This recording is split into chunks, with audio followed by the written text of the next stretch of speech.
Capítulo 9. Digo a verdade em Cristo, não falo inverdades. Minha consciência o confirma no Espírito Santo, que tenho grande tristeza e incessante dor no meu coração, porquanto eu mesmo desejaria ser amaldiçoado e separado de Cristo por amor de meus irmãos, que são meus parentes segundo a carne, os quais são israelitas, de quem são a adoção, a glória, as alianças, a promulgação da lei, o culto e as promessas, de quem são os patriarcas, e a partir deles é traçada a linhagem humana de Cristo, que é Deus acima de tudo e de todos. Seja Ele louvado para sempre. Amém. Não imaginemos que a palavra de Deus possa ter falhado, porquanto nem todos os descendentes de Israel são israelitas fiéis. Nem por serem descendência de Abraão se tornaram todos filhos de Abraão. Ao contrário, por intermédio de Isaque, a tua descendência será considerada. Em outras palavras, não são os filhos naturais que são filhos de Deus, mas os filhos da promessa é que são considerados como descendentes de Abraão. Pois foi assim que a promessa foi declarada: no tempo certo virei novamente e Sara dará à luz um filho. Esse não foi o único evento, também os filhos de Rebeca tiveram o mesmo progenitor, nosso pai Isaque.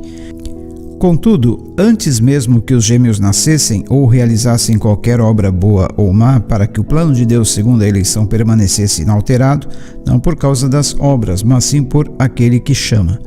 Foi-lhe dito: o mais velho servirá ao mais novo. Como está escrito: amei a Jacó, mas rejeitei a Esaú. Que conclusão podemos tirar? Acaso Deus não é justo? De modo algum. Porquanto ele declara a Moisés: terei misericórdia de quem eu quiser ter misericórdia, e terei compaixão de quem eu desejar ter compaixão. Assim, claro está que isso não depende da vontade, tampouco do esforço do ser humano, mas da maneira como Deus focaliza sua misericórdia. Pois diz a Escritura ao faraó: eu o levantei exatamente com esse propósito, revelar em ti o meu poder, e para que o meu nome seja proclamado por toda a terra. Portanto, ele tem misericórdia de quem deseja, e endurece o coração de quem quer. Certamente me perguntarás: por que Deus ainda nos culpa? Pois quem pode se opor à sua vontade? Todavia, quem és tu, ó homem, para questionares a Deus?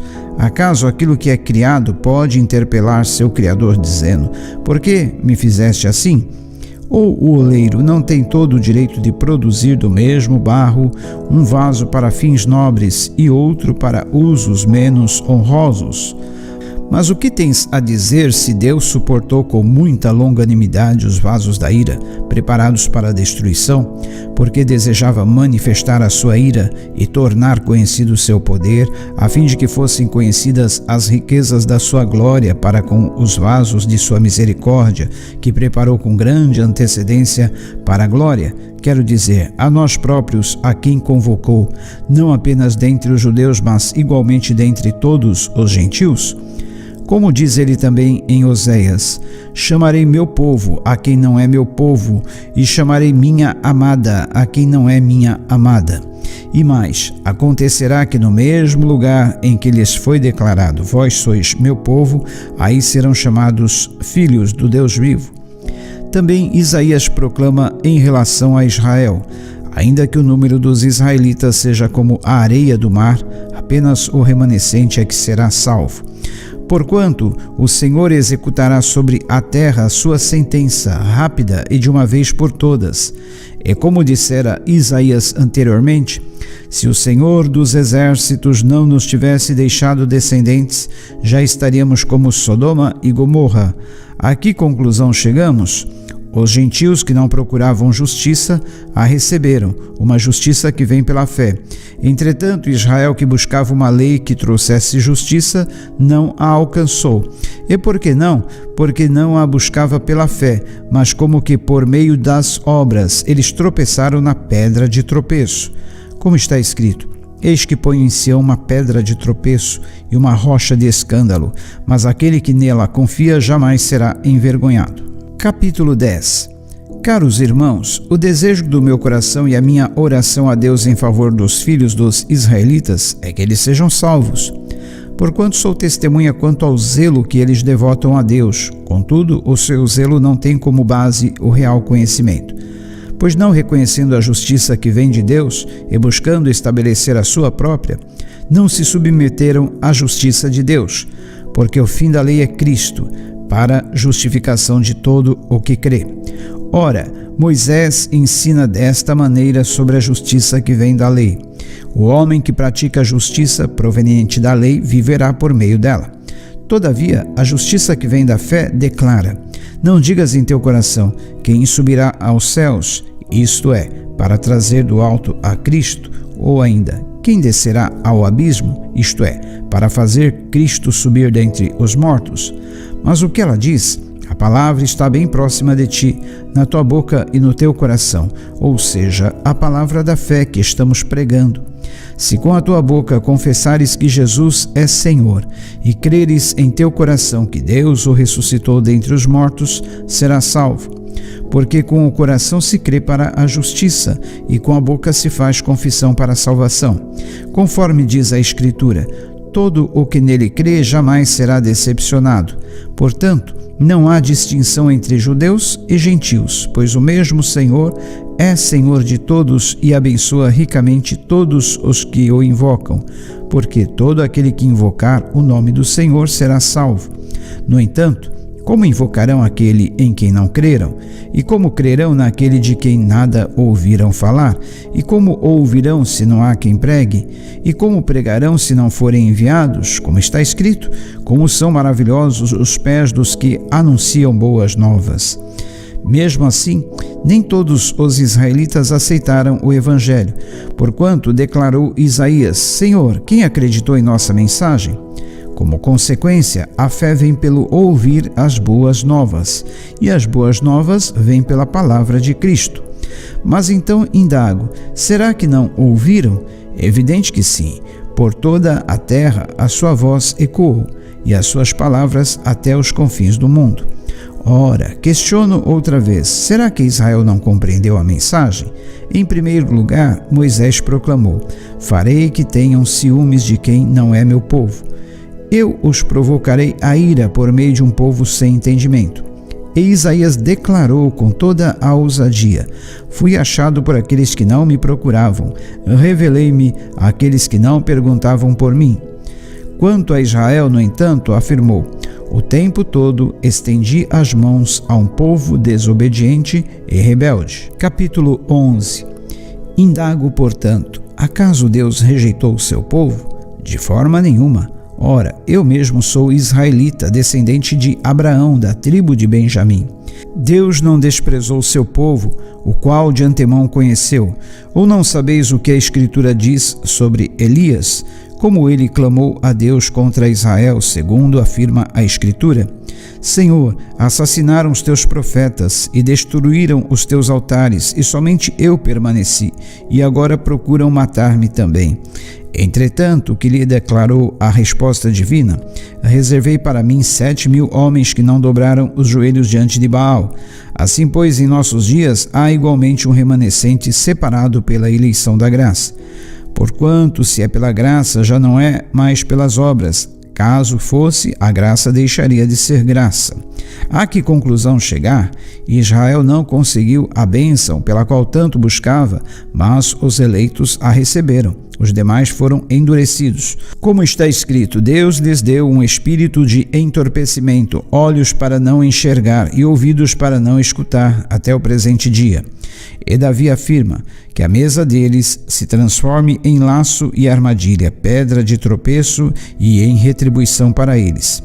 Escureçam-se os seus olhos para que não consigam ver, e as suas costas fiquem encurvadas para sempre. Uma vez mais pergunto, acaso tropeçaram para que ficassem prostrados sobre a terra? De forma alguma, antes pela sua transgressão veio a salvação para os gentios, para provocar ciúme em Israel. Contudo, se a transgressão deles constitui-se em riqueza para o mundo e o seu insucesso fortuna para os gentios, quanto mais significará a sua plenitude. Agora estou falando a vós, gentios, considerando que sou apóstolo dos gentios, exalto o meu ministério, na expectativa de que, de alguma forma, possa instigar ciúme entre meus compatriotas, a fim de que alguns deles sejam salvos. Porque, se a rejeição deles significa a reconciliação do mundo, o que será a sua aceitação, senão vida dentre os mortos? Se é santa uma parte da massa que é oferecida, como as primícias dos frutos, a massa também toda igualmente o é. E se a raiz é santa, todos os ramos também o serão. E se alguns dos ramos foram podados, e tu, sendo oliveira brava, foste enxertado entre outros, e agora participas da mesma seiva que flui da oliveira cultivada, não te vanglories contra esses ramos. Porém, se o fizeres, recorda-te, pois, que não és tu que sustentas a raiz, mas sim a raiz a ti. Então vos direis: os ramos foram cortados para que eu fosse enxertado. É verdade, entretanto eles foram podados por causa da incredulidade deles. Porém, tu que permaneces firmes pela fé, não te envaideças, mas teme. Porque se Deus não poupou os próprios ramos naturais, de igual maneira não poupará a ti. Considera, portanto, a bondade e a severidade de Deus. Severidade para com aqueles que caíram, mas bondade para contigo, desde que permaneças firme na bondade dele. Do contrário, também tu serás excluído. E quanto a eles, caso não permaneçam na incredulidade, serão reconduzidos, porquanto Deus é poderoso para enxertá-los novamente. Afinal de contas, se tu foste cortado de uma oliveira brava, por natureza e de forma sobrenatural, foste enxertado na oliveira cultivada, quanto mais serão enxertados os ramos naturais em sua própria oliveira? Irmãos, não quero que ignoreis esse ministério, para que não estejais presunçosos. Israel experimentou um endurecimento em parte, até que chegue a plenitude dos gentios, e assim todo Israel será salvo. Como está escrito: virá de Sião o Redentor que desviará de Jacó a impiedade. E esta é a minha aliança com eles, quando eu remover os seus pecados. Quanto ao Evangelho, eles são, na verdade, inimigos por causa de vós, mas quanto à eleição, amados por causa dos patriarcas, porque os dons e o chamado de Deus são irrevogáveis. Pois assim como vós antigamente fostes desobedientes a Deus, mas agora alcançastes misericórdia em virtude da desobediência deles, assim também estes agora tornaram-se desobedientes para também alcançarem misericórdia em virtude da misericórdia a vós demonstrada. Porquanto Deus colocou todos debaixo da desobediência, a fim de usar misericórdia para com todos. Ó profundidade da riqueza, da sabedoria e do conhecimento de Deus! Quão insondáveis são os seus juízos e quão inescrutáveis os seus caminhos! Pois quem conheceu a mente do Senhor? Quem se tornou seu conselheiro? Quem primeiro lhe deu alguma coisa para que ele lhe recompense? Portanto, dele, por ele e para ele são todas as coisas. A ele seja a glória perpetuamente. Amém. Capítulo 12. Portanto, caros irmãos, rogo-vos pelas misericórdias de Deus, que apresenteis o vosso corpo como um sacrifício vivo, santo e agradável a Deus, que é o vosso culto lógico. E não vos amoldeis ao sistema deste mundo, mas sede transformados pela renovação das vossas mentes, para que experimenteis qual seja a boa, agradável e perfeita vontade de Deus. Porquanto, pela graça que me foi concedida, exorto a cada um dentre vós, não considere a si mesmos além do que convém, mas, ao contrário, tenha uma autoimagem equilibrada de acordo com a medida da fé que Deus lhe proporcionou. Pois assim como em um corpo temos muitos membros e todos os membros não têm a mesma função, assim também nós, embora muitos, somos um só corpo em Cristo e cada membro está ligado a todos os outros. Temos diferentes dons de acordo com a graça que nos foi dada. Se alguém tem o dom de profetizar, use-o na proporção da sua fé. Se o teu dom é servir, sirva. Se é ensinar, ensina. Se é encorajar, haja como encorajador. O que contribui, coopere com generosidade. Se é exercer liderança, que a ministre com zelo. Se é demonstrar misericórdia, que a realize com alegria. O amor seja sem qualquer fingimento. Odiai sim o mal, e apegai-vos ao bem. Amai-vos dedicadamente uns aos outros com amor fraternal, preferindo dar honra a outras pessoas mais do que a si próprios. Não sejais descuidados do zelo, sede fervorosos no espírito, servi ao Senhor. Alegrai-vos na esperança, sede pacientes na tribulação, perseverai na oração.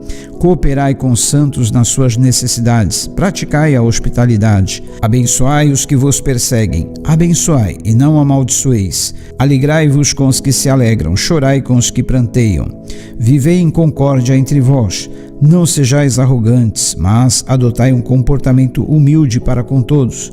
Não sejais sábios aos vossos próprios olhos. A ninguém devolvei mal por mal, procurai proceder corretamente diante de todas as pessoas. Empreendei todos os esforços para viver em paz com todos.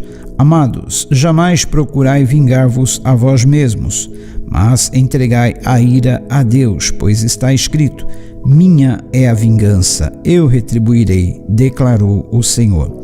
Ao contrário, se o teu inimigo tiver fome, dá-lhe de comer, se tiver sede, dá-lhe de beber, porquanto agindo assim, amontoarás brasas vivas sobre a cabeça dele. Jamais te entregues ao mal como vencido, mas vence o mal com o bem.